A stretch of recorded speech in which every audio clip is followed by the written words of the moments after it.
Comme chaque année sur TF1, Jean-Luc Reichmann orchestre l'édition spéciale Noël de son célèbre jeu Les 12 coups de midi, rebaptisé Les 12 coups de Noël, avec de nombreux invités.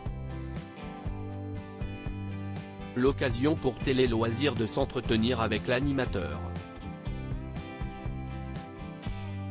Ce 24 décembre, le soir du réveillon, Jean-Luc Reichmann va sonner les 12 coups de Noël en compagnie de nombreuses célébrités, dans une ambiance féerique et joyeuse.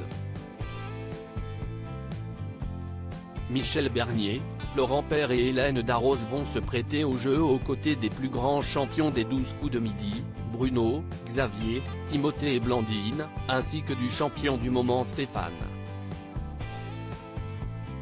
Les 13 élèves de la promotion de la Star Academy 2022 seront également sur le plateau.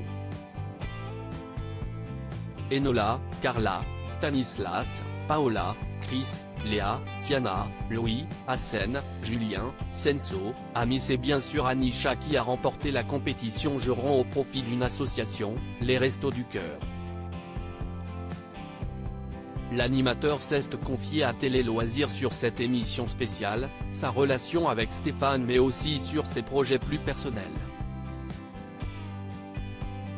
Je ne m'attendais pas au parcours de Stéphane Télé Loisirs, que nous réserve ce numéro inédit des 12 coups de Noël.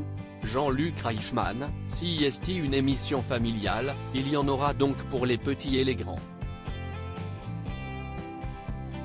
Les élèves de la Star Academy vont venir chanter. Nous allons rire et apprendre avec Michel Bernier, Taïg, Florent Père et Hélène Darroze. Quand j'ai révélé les noms des invités à mes enfants, ils étaient surexcités, et ma belle-mère aussi. Ils rient. Il y aura d'autres surprises à ne pas manquer pendant la soirée. Parmi les maîtres de midi présents, il y aura Stéphane qui a atteint le top 5 des meilleurs candidats du jeu. Pensiez-vous qu'il irait si loin ? En l'accueillant la première fois sur le plateau, je le trouvais sympa mais je ne m'attendais pas à ce parcours. C'était son rêve de participer à l'émission. Il a tenté 10 fois les sélections dans le Grand Est, avant d'être choisi par la production. Quelle détermination! Il ne cesse de me surprendre. CIST la beauté des 12 coups de midi. Stéphane est aussi décrié sur les réseaux sociaux car les questions qu'on lui pose sont jugées trop simples. CIST facile de critiquer derrière son écran. J'invite celles et ceux qui le font à tenter leur chance. Je les accueillerai avec bonheur. Stéphane n'est pas trop réseaux sociaux et tant mieux. Il mérite sa place.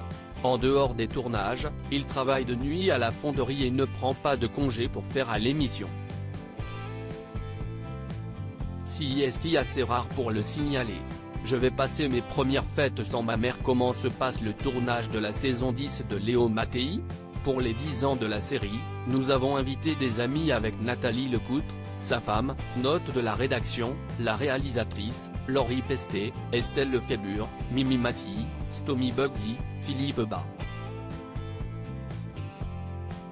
Ça va être un vrai feu d'artifice de guests et les téléspectateurs vont en prendre plein les mirettes.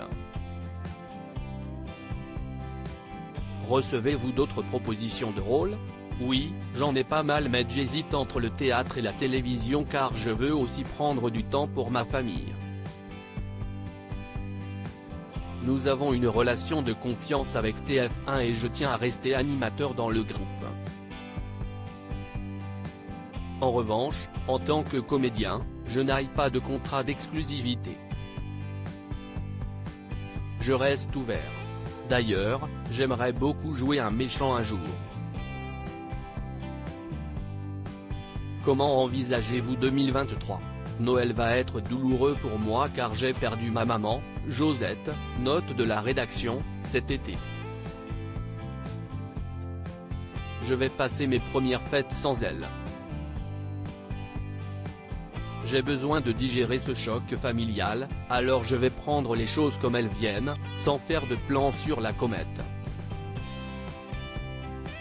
À lire aussi, il est extraordinaire et je l'aime. Jean-Luc Reichmann appelle son fils dans les 12 coups de midi pour une raison bien précise.